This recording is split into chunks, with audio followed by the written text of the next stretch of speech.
I smoothed my blouse and took a deep breath before stepping into the conference room. The promotion I'd been working towards for years was finally within reach, but the butterflies in my stomach reminded me of everything I stood to lose. "Francesca, come in," my boss Richard called out. "We've been waiting for you." I plastered on a smile and strode to the empty chair at the head of the table. "Sorry I'm late. Traffic was a nightmare." Richard waved off my apology. "No worries. We're just excited to share the news." He beamed at me, and I felt a surge of hope. "Congratulations, Fran. You're our new regional sales director." The room erupted in applause, but I could barely hear it over the pounding of my heart. I'd done it. After years of long hours and missed family dinners, I'd finally reached the top. "Thank you," I managed, my voice thick with emotion. "I'm honored and thrilled to take on this new role." As my colleagues offered their congratulations, my phone buzzed in my pocket. I ignored it, focusing on shaking hands and accepting praise. It wasn't until an hour later, when I finally escaped to my office, that I checked the missed calls. 5 from Neil, 3 from the kids' school. My stomach dropped as I dialed Neil's number. He picked up on the first ring. "Where have you been?" he demanded, his voice tight with anger. "I've been trying to reach you for hours." "I was in a meeting," I said, guilt washing over me. "What's wrong? Are the kids okay?" Neil sighed heavily.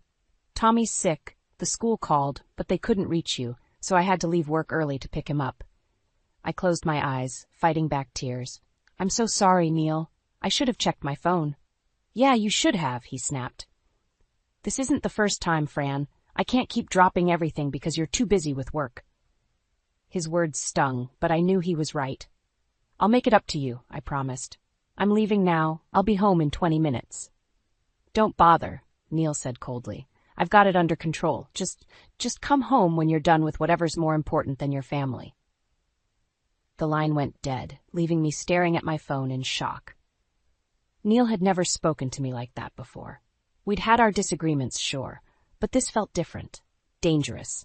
I grabbed my purse and rushed out of the office, my promotion celebration forgotten. As I navigated through rush hour traffic, my mind raced. How had things gotten so bad without me noticing? When was the last time Neil and I had a real conversation that didn't revolve around schedules or the kids? By the time I pulled into our driveway, my hands were shaking. I took a moment to compose myself before heading inside. The house was quiet when I entered, save for the low murmur of the TV in the living room. I found Neil sprawled on the couch, a beer in hand. "Where are the kids?" I asked, setting down my purse. "Asleep," Neil replied, not looking at me. "Tommy's fever broke an hour ago." I perched on the edge of the armchair, studying my husband's profile. "Neil, I'm sorry. I should have been there." He turned to face me then, his eyes hard. "You're always sorry, Fran, but nothing ever changes." "That's not fair," I protested. "I work hard to provide for this family." Neil laughed bitterly. "And what good is that if you're never here? The kids barely know you anymore." His words hit me like a physical blow. "That's not true," I whispered, but even as I said it, I wondered if he was right. Neil stood up abruptly. "I'm going to bed. We can talk about this in the morning." As he walked away, leaving me alone in the darkened living room, I realized that my perfect day had turned into a nightmare, and something told me this was just the beginning. The next morning, I woke to an empty bed and the sound of Neil rummaging in the kitchen. I steeled myself for the conversation ahead and made my way downstairs. "Morning," I said, trying to keep my voice light. Neil grunted in response, not looking up from his coffee. "Neil, we need to talk about last night." He sighed, finally meeting my eyes. "What's there to talk about, Fran? You made your choice?" "My choice?" I felt my temper rising. "I didn't choose between my job and my family. I'm trying to do both." Neil slammed his mug down, coffee sloshing onto the counter. "Well, you're failing at one of them. Do you even know what's going on in your kids' lives anymore?" His words stung, but I refused to back down. "Of course I do. Just because I'm not here every minute doesn't mean I'm not involved." "Oh, really?" Neil's voice dripped with sarcasm. "What's Tommy's favorite subject in school right now? When was Lily's last dance recital?" I opened my mouth to respond, then closed it again. The truth was, I didn't know. Neil nodded, a bitter smile on his face. "That's what I thought." "That's not fair," I protested. "I'm working hard to give them a better life." They don't need a better life, Fran. They need their mother. We glared at each other across the kitchen island, years of resentment bubbling to the surface. I can't do this anymore, Neil said finally, his voice quieter but no less angry. I'm tired of being a single parent in a two-parent household. My heart clenched. What are you saying? Before he could answer, my phone rang. I glanced at the screen. It was Richard. Don't you dare answer that, Neil warned. I hesitated, torn between my responsibilities at work and the crisis unfolding in my kitchen. If you take that call, Fran, we're done. I mean it. With shaking hands, I declined the call. There. Are you happy now? Neil laughed humorlessly. No, Fran, I'm not happy. I haven't been happy for a long time. The front door opened, and our children's voices filled the house. Neil and I quickly composed ourselves as Tommy and Lily burst into the kitchen. Mom, you're home, Lily exclaimed, throwing her arms around me. I hugged her tightly, fighting back tears. I am, sweetie. I missed you. As I helped the kids with breakfast, I couldn't shake the feeling that something fundamental had shifted in my marriage. Neil barely spoke, his eyes distant as he mechanically went through the motions of the morning routine. Later that day, I was in my home office when I overheard Neil on the phone in the hallway. I don't know, Sarah. Things are really tense right now, he was saying, his voice low. No, I haven't told her about, it's not the right time. My blood ran cold. Who was Sarah? And what hadn't Neil told me? I waited until he hung up before confronting him. Who's Sarah? Neil's face paled. She's just a coworker. We've been working on a project together. And what haven't you told me? I pressed, my heart pounding. Neil ran a hand through his hair, looking everywhere but at me. It's nothing, Fran, just work stuff. But I could see the guilt in his eyes, the way he fidgeted with his wedding ring. In that moment, I knew our marriage was in far more trouble than I'd realized.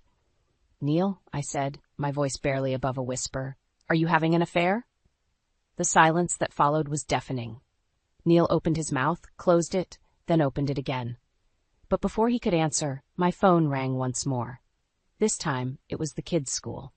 As I answered the call, my eyes locked with Neil's. The look on his face told me everything I needed to know, and I felt my world crumbling around me.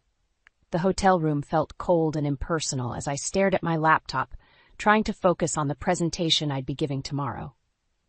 But my mind kept drifting back home, to Neil and the kids. It had been 3 days since I'd left for this business trip, and the tension from our last argument still lingered in the air. My phone buzzed, and I felt a mixture of relief and anxiety when I saw it was Tommy calling. Hey, sweetie, I answered, forcing cheerfulness into my voice. How are you? Hi, Mom, Tommy said, his voice small and uncertain. When are you coming home? My heart clenched. In 2 days, honey. Is everything okay?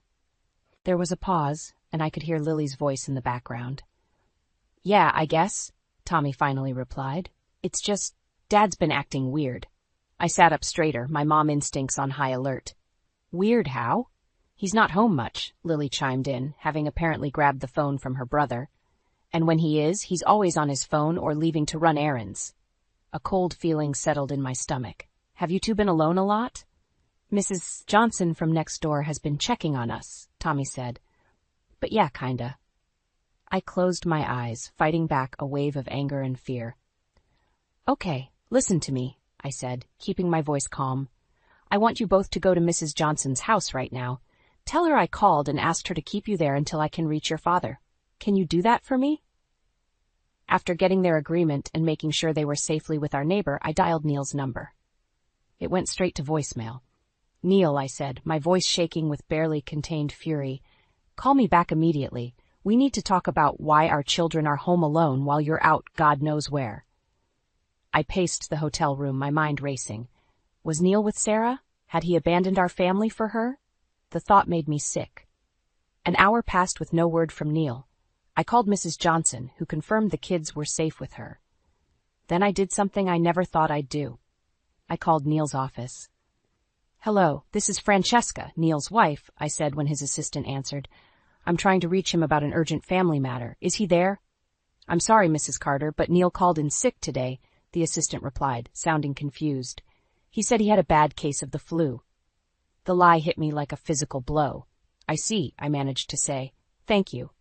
I hung up and sank onto the bed, my whole body trembling. Neil wasn't sick, he wasn't working late. He was... What? Running around with Sarah while our children sat at home alone? My phone buzzed again. A text from Neil. Sorry, was in a meeting. Kids are fine, don't worry. The casual dismissal of my concerns pushed me over the edge. I dialed his number again, and this time he picked up. Neil, where the hell are you? I demanded without preamble. Fran, calm down, he said, his voice maddeningly calm. I told you, everything's fine. Everything is not fine, I shouted. Our children are alone. You lied to your work about being sick, and you're off doing God knows what with God knows who. There was a long pause. When Neil spoke again, his voice was cold. You're one to talk about abandoning our family, Fran. How many nights have you been away this month? That's different, and you know it, I hissed. I'm working, Neil. What's your excuse? Another pause. Then, maybe I needed a break too, Fran. Maybe I'm tired of being the one who's always there while you get to escape. His words hit me like a slap. Is that what this is? Punishment? Or is it just an excuse to be with Sarah? I heard Neil's sharp intake of breath. How do you know about Sarah? So it's true, I whispered, feeling like the floor had dropped out from under me. You're having an affair. Fran, it's not. It's complicated, Neil stammered. But I'd heard enough. I'm coming home, I said, my voice eerily calm. And when I get there, Neil, you'd better be prepared to explain yourself to me and our children. Because this ends now. I hung up and immediately started packing my bags. As I booked the first flight home, I felt a strange mix of rage, heartbreak, and determination. Whatever happened next, one thing was clear. Nothing would ever be the same again. The conference room erupted in applause as I concluded my presentation. Smiles and nods of approval surrounded me, but the victory felt hollow.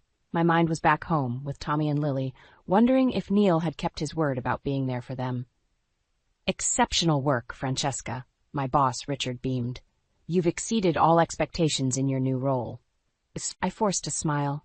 Thank you, Richard. I'm glad it's been well received. As my colleagues filed out, Richard held me back. Fran, I know this promotion has been challenging, but you're thriving. We're considering you for an even more senior position. My heart raced, but not from excitement. That's wonderful, Richard. Can I have some time to think about it? He looked surprised but nodded. Of course. Take the weekend. We'll discuss it on Monday. Back in my hotel room, I stared at my phone, my finger hovering over Neil's number. We hadn't spoken since our heated exchange 3 days ago. Taking a deep breath, I dialed. Fran, Neil's voice was guarded. Is everything okay? I don't know, I admitted. How are the kids? They're fine. We had pizza night yesterday. Lily got an A on her science project. The casual normalcy of his words stung. I'd missed so much. Neil, we need to talk. About us, about Sarah, about everything. Silence stretched between us. Finally, Neil sighed. I know, but not over the phone. When are you coming home? Tomorrow, I said. I'm cutting the trip short. Fran, you can't keep doing that. Your job. My job isn't more important than our family, I interrupted, surprising myself with the vehemence in my voice. Another pause. Okay, Neil said softly. We'll talk tomorrow. After hanging up, I sat on the bed, overwhelmed by the weight of everything. My career was soaring, but at what cost? I thought of all the moments I'd missed. Lily's dance recitals, Tommy's baseball games, family dinners that had become increasingly rare. A knock at the door startled me. It was Jenna, a colleague I'd grown close to over the past few months. Hey, superstar, she grinned. We're all heading out for drinks to celebrate. You coming? I hesitated, torn between professional obligations and personal needs. I can't, Jenna. I need to pack. I'm heading home early. Jenna's smile faded. Fran, is everything okay? You've seemed distracted all week. Before I could stop myself, everything came pouring out. The fights with Neil, my suspicions about Sarah, the guilt over neglecting my children. Jenna listened, her face a mix of sympathy and concern. Oh, Fran, she said when I finished. I had no idea, but listen, you can't blame yourself for everything. You're an amazing mom and a brilliant professional. It's not your fault if Neil can't handle your success. Her words, meant to comfort, hit me like a punch to the gut. Was that really how I came across? So focused on my career that I'd neglected everything else? Thanks, Jenna, I managed. But I think I've lost sight of what's truly important. After Jenna left, I sat at the desk and pulled out a notepad. On one side, I wrote career. On the other, family. As I began listing pros and cons, tears blurred my vision. My phone buzzed, a text from Tommy. "Miss you, Mom. Can't wait till you're home." In that moment, clarity washed over me. I knew what I had to do. I picked up my phone and dialed Richard's number. "Richard, it's Francesca. I've made a decision about that senior position." As I spoke, I felt a weight lifting off my shoulders. For the first time in months, I was certain I was making the right choice. Whatever happened with Neil, whatever challenges lay ahead, I knew where my priorities needed to be. Tomorrow, I'd go home and face the music. But tonight, I'd sleep easier knowing I was finally putting my family first. The taxi pulled up to our house, and I felt a mix of relief and apprehension. I'd spent the entire flight rehearsing what I'd say to Neil, how we'd work through this rough patch. But as I approached the front door, an eerie silence enveloped me. "Neil? Tommy? Lily?" I called out, my voice echoing through the empty rooms. No response. Panic rising, I rushed from room to room, finding nothing but unmade beds and half-empty closets. In the kitchen, a yellow sticky note on the fridge caught my eye. Neil's hasty scrawl read, "Kids are at Mrs. Johnson's. We need to talk. I'll call you." My hands shook as I dialed Mrs. Johnson's number. "Francesca, dear," she answered. "The children are fine. Neil dropped them off yesterday, said there was a family emergency." "Yesterday," I choked out. "How long were you supposed to keep them?" A pause. "Well, Neil wasn't specific. Is everything all right?" I mumbled some excuse and hung up, my mind reeling. Neil had left our children with a neighbor indefinitely? What kind of family emergency could possibly justify this? As if on cue, my phone buzzed with a text from Neil. "I'm sorry. I couldn't do it anymore. I'm with Sarah. We'll figure out arrangements for the kids later." The world tilted on its axis. I stumbled to the couch, reading and rereading the message, unable to process the casual cruelty of his words. A knock at the door jolted me back to reality. It was Tommy and Lily, faces bright with excitement at seeing me home early. "Mom," Lily cried, throwing herself into my arms. "We missed you so much." Tommy, ever the observant one, furrowed his brow. "Where's Dad?" "Mrs. Johnson said he had to go away for a while." I swallowed hard, forcing a smile. "Your father, he had to take care of something. Squawk, but don't worry. I'm here now." As I helped them unpack, my mind raced. How could I tell them their father had abandoned us? How could I protect them from the pain I was feeling? That night, after tucking the kids in, I sat at the kitchen table staring at Neil's note. Anger, betrayal, and fear warred within me. I thought about calling him, demanding explanations, but what good would that do? Instead, I pulled out my laptop and started researching. Divorce lawyers, child custody laws, financial advisors. With each click, my resolve strengthened. Neil might have walked out on us, but I wouldn't let him destroy our family. As dawn broke, I had a plan. I'd fight for full custody, ensure financial stability for the kids, and rebuild our lives, with or without Neil. My phone buzzed again. "Neil, can we talk? I want to explain." I stared at the message, my finger hovering over the reply button. Part of me wanted to lash out, to hurt him as deeply as he'd hurt me, but a cooler, more determined part knew that engaging now would only complicate things. Instead, I typed, "All communication goes through my lawyer from now on. Expect to hear from them soon." As I hit send, I felt a strange mix of sadness and empowerment. The life I'd known was over, shattered by Neil's betrayal, but from the ashes, a stronger, more resilient Francesca was emerging. I heard stirring upstairs. The kids would be awake soon. Taking a deep breath, I stood up, ready to face whatever challenges lay ahead. Neil might have given up on our family, but I never would. As I started preparing breakfast, my mind clear and focused for the first time in months, I made a silent vow, to my children, to myself, and to the future we'd build together. We would not just survive this, we would thrive. The coffee maker beeped, and I poured myself a cup, feeling the warmth seep into my hands. Outside, the sun was rising, painting the sky in hues of hope. It was a new day, the first day of our new life, and I was ready for it. The shrill ring of my phone pierced the quiet morning. Neil's name flashed on the screen, and my heart raced. It had been a week since he'd left, a week of sleepless nights and tear-filled days. With trembling fingers, I answered. "Fran." Neil's voice was unnervingly calm. "We need to talk about the kids." I gripped the phone tighter. "Now you want to talk? After abandoning them without a word?" "I didn't abandon them," he snapped. "I left them with Mrs. Johnson. I knew you'd be home soon." That's not the point, Neil. My voice rose and I glanced nervously at the stairs, hoping the kids wouldn't wake. You left our children with a neighbor indefinitely. Do you have any idea what that's done to them, to me? A heavy sigh crackled through the line. I'm sorry, Fran. I didn't mean for things to happen this way, but Sarah and I... Don't. I cut him off, bile rising in my throat. Don't you dare talk about her to me. She's part of my life now, Fran. You're going to have to accept that. The casual way he said it, as if he were discussing a new job or a haircut, made something snap inside me. Accept it? You want me to accept that you've thrown away our family for some fling? It's not a fling. Neil's voice hardened. I love her, Fran. I've never felt this way before. The words hit me like a physical blow. I stumbled to the kitchen counter, gripping it for support. What about our children, Neil? What about the vows we made? The kids will adjust, he said, maddeningly reasonable. And vows, sometimes people change, Fran. You changed when you got that promotion. You were never home, always working. What did you expect? Hot tears spilled down my cheeks. So this is my fault? Because I dared to have a career? No, it's not. Look, I didn't call to argue. I want to see the kids this weekend. I'll pick them up Friday after school. Absolutely not, I hissed. You don't get to waltz in and out of their lives like nothing happened. They're my children too, Fran. You can't keep them from me. Watch me, I spat, then hung up. My hands shook as I set the phone down. The unfairness of it all threatened to overwhelm me.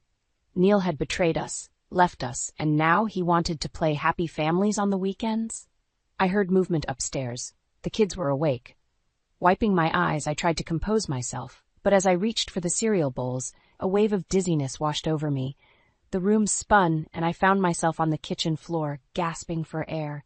Mom? Tommy's worried voice came from the doorway. Mom, are you okay? I looked up to see both my children staring at me, fear etched on their young faces. In that moment, I realized I couldn't do this alone. I couldn't be both mother and father, couldn't shield them from the pain while dealing with my own. I'm okay, sweetie, I managed, pulling myself up. Just a little tired. But as I hugged them close, I knew I was far from okay. The weight of everything, Neil's betrayal, the impending custody battle, the uncertain future, crashed down on me. I needed help. I needed support. Most of all, I needed to be strong for Tommy and Lily. With shaking hands, I reached for my phone again. This time, I dialed my parents' number. Mom? My voice cracked. I need you. Can you come? As I explained the situation through tears, I felt a tiny spark of hope. I wasn't alone in this fight. And Neil would learn that he couldn't just walk away from his responsibilities without consequences. The kids clung to me, their small arms a reminder of what I was fighting for. Whatever came next, I would face it head on, for them, for our family, for the life we deserved. The doorbell rang, and I steeled myself for what was to come. Opening the door, I found Neil's parents, Martha and George, their faces etched with concern and confusion. Francesca, dear, Martha began, her voice trembling. What's going on? Neil's not answering our calls, and when we stopped by your house, the neighbors said... I ushered them inside, my heart heavy. You'd better sit down, I said, leading them to the living room where my own parents were already waiting. As I recounted Neil's betrayal and abandonment, Martha's face crumpled, while George's reddened with anger. My mother reached out, squeezing my hand in silent support. I can't believe it, George muttered, shaking his head. Our son, how could he do this to you? To the children? Martha dabbed at her eyes with a tissue. We raised him better than this, Francesca. I'm so sorry. Their genuine shock and remorse hit me harder than I expected. I'd been bracing for denial, for them to take Neil's side. Instead, their support washed over me like a balm. We'll talk to him, George said firmly. Make him see reason. I shook my head. I appreciate that, but I don't think it'll help. Neil's made his choice. Just then my phone buzzed. A text from Neil. I'm coming to get the kids. Be there in 10. Panic surged through me. He's on his way, I choked out. He wants to take the children. My father stood up, his face set. He's not taking those kids anywhere. The next 10 minutes were a blur of activity. My parents ushered Tommy and Lily upstairs, while Neil's parents positioned themselves near the front door, ready to intercept their son. When Neil's car pulled up, I felt like I might be sick. But as he approached the house, a strange calm settled over me. This was it, the moment I'd been dreading and preparing for. Neil's face registered shock when he saw his parents. Mom? Dad? What are you doing here? We could ask you the same thing, son. George's voice was cold. What do you think you're doing? Neil's eyes darted to me. I'm here to see my children. Fran can't keep them from me. You left them, I said, my voice steadier than I felt. You abandoned our family for another woman. You don't get to waltz back in like nothing happened. I didn't abandon them, Neil shouted. I left them with a neighbor. I knew you'd be back soon. Martha stepped forward, her eyes brimming with tears. Neil, how could you? Those children need their father. They'll still have me, Neil insisted. Sarah and we can provide a loving home. Sarah? George's voice thundered. You're throwing away your family for some homewrecker? Neil's face hardened. Don't talk about her like that. She understands me in a way Fran never did. The words hit me like a physical blow, but I refused to let him see how much they hurt. Understanding doesn't excuse betrayal, Neil. You made vows. You have responsibilities. Vows? Neil laughed bitterly. What about your vows, Fran? You were never here, always working, always putting your career first. That's not fair, my mother interjected. Francesca has been an amazing mother and wife. Neil's eyes flashed. Stay out of this. It's between me and Fran. No, I said firmly. It's not just between us anymore. You involved our children the moment you walked out that door. I could see Neil's resolve wavering as he looked from face to face, realizing he was outnumbered. But then his expression hardened again. Fine, he spat. Have it your way. But this isn't over, Fran. I'll see you in court. As Neil stormed back to his car, I felt my knees buckle. My parents rushed to support me, while Martha and George looked on, their faces a mix of shame and sorrow. I'm so sorry, Martha whispered.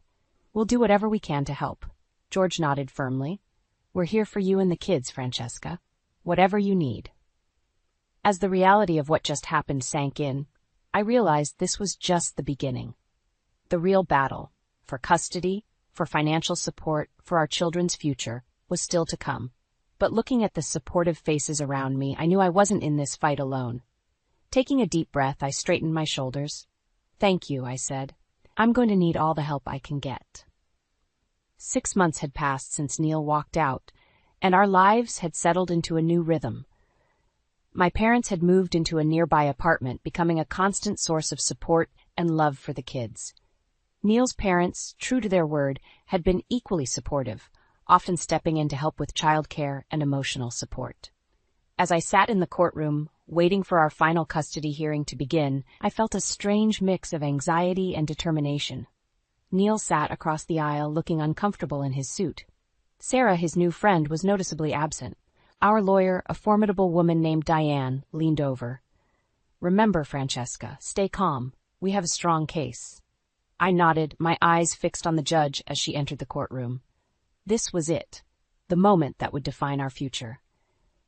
As the proceedings began, I listened with growing disbelief as Neil's lawyer painted a picture of me as a career-obsessed mother who had neglected her family. They brought up my long hours, my business trips, even my recent promotion. When it was our turn, Diane stood, her voice clear and confident. Your Honor, my client has been nothing but a devoted mother. Her career success doesn't diminish her parenting, it enhances it. She provides stability, financial security, and a strong role model for her children. She then presented evidence of Neil's abandonment, his sporadic visits, and his failure to provide consistent child support. As she spoke, I saw Neil's face grow increasingly pale. The judge listened intently, her expression unreadable. When both sides had presented their cases, she called a brief recess to consider her decision. Those 15 minutes felt like an eternity. I closed my eyes, thinking of Tommy and Lily, of all we'd been through. Whatever happened, I knew I'd never stop fighting for them. When the judge returned, the courtroom fell silent. After careful consideration, she began, I've reached a decision. Primary custody will be awarded to Francesca Carter, with Neil Carter granted visitation rights every other weekend and shared holidays. Relief washed over me like a tidal wave. I barely heard the rest of the judge's words as she outlined the child support arrangements and other details. As we left the courtroom, Neil approached me, his face a mix of emotions. Fran, I'm sorry for everything. I looked at him, this man I'd once loved, now a stranger. I'm not the one you need to apologize to, Neil. It's our children who've suffered the most. He nodded, looking genuinely remorseful for the first time. I know, I want to make things right with them. Can we work something out? Beyond what the court ordered? I considered his words carefully. For the kids' sake, I'm willing to try. But you need to prove yourself, Neil. They need consistency, not just promises. As Neil walked away, I felt a weight lift from my shoulders. We had a long road ahead, but for the first time in months, I felt hope for our future. Outside the courthouse, my parents and Neil's were waiting. Their faces lit up when they saw my expression. We won, I said simply, and was engulfed in a group hug. As we drove home, my mother squeezed my hand. I'm so proud of you, sweetheart. You've shown such strength through all of this. I smiled, thinking of the journey we'd been on. I couldn't have done it without all of you. Walking into our house, my house now, I was greeted by the excited shouts of Tommy and Lily. As I hugged them close, I realized that this was the true victory. Not the court decision, but the love and resilience of our little family. That night, as I tucked the kids into bed, Lily looked up at me with serious eyes. Mom, are we going to be okay? I kissed her forehead, my heart full. Yes, sweetheart. We're going to be more than okay. We're going to be wonderful. As I closed their bedroom door, I felt a sense of peace wash over me. The road ahead wouldn't be easy, but we'd face it together. Neil's betrayal had shaken our world, but it hadn't broken us. Instead, it had revealed a strength I never knew I had. Tomorrow would bring new challenges, but tonight, surrounded by the love of my family, I knew we could handle anything life threw our way. We weren't just survivors, we were thrivers, and our story was far from over.